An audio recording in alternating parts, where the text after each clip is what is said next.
in this question it says, in each row, check off the boxes that apply to the highlighted reactant. Because I have a black and white printer, it's hard to see the highlighted one, so I simply just underlined it so we could tell which one we're talking about. So in this case, we're talking about HNO2. And we're trying to decide whether it's a Bronsted-Lowry acid, a Bronsted-Lowry base, a Lewis acid, or a Lewis base. Well, I want to quickly go over the definitions before we talk about that. So a Bronsted-Lowry acid is a proton donor. A Bronsted-Lowry base is a proton acceptor. A Lewis acid is an electron pair acceptor, and a Lewis base is an electron pair donor.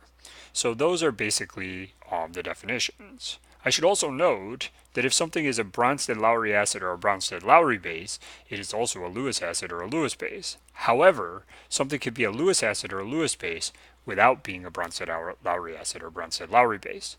So now let's finally take a look at what's going on here. So in this case of HNO2, there's a lone pair on this nitrogen that is not shown. And this lone pair is going to take this proton from HSO4 minus. Now we have SO42 minus, it lost an H and a plus charge. And we have HO and H3 plus, it gained an H and a positive charge. So this molecule accepted a proton. That makes it a Bronsted-Lowry base. It also donated an electron pair, because now this electron pair is involved in 3 bonds with hydrogen. It's NH3 instead of NH2. So it had a lone pair on nitrogen, and now it has a covalent bond with hydrogen. So this is also a Lewis base.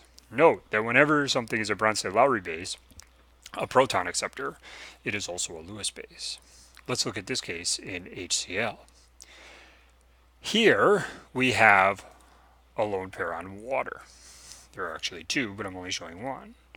This lone pair takes the proton off of HCl, leaving behind Cl minus, it lost an H and a positive charge, and H3O plus, it gained an H and a positive charge. So here we want to say with respect to HCl, well, HCl donated a proton. If something donates a proton, that makes it a Bronsted-Lowry acid. And of course, hydrochloric acid is an acid.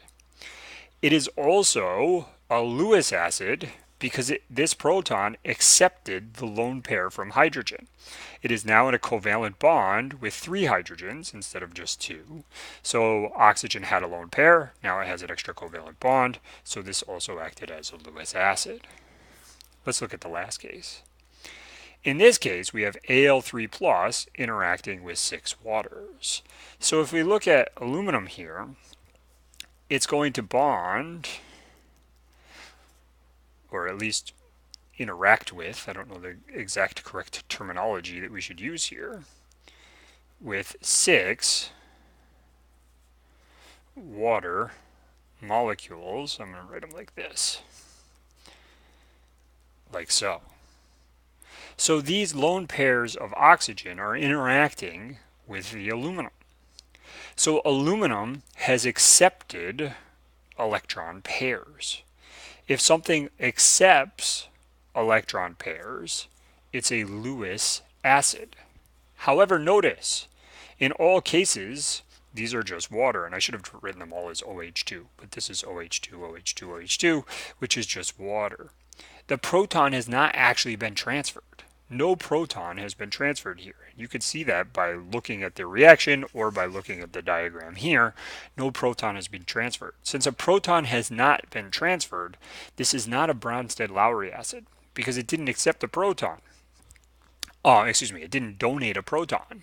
It only accepted a lone pair. So this molecule is only a Lewis acid.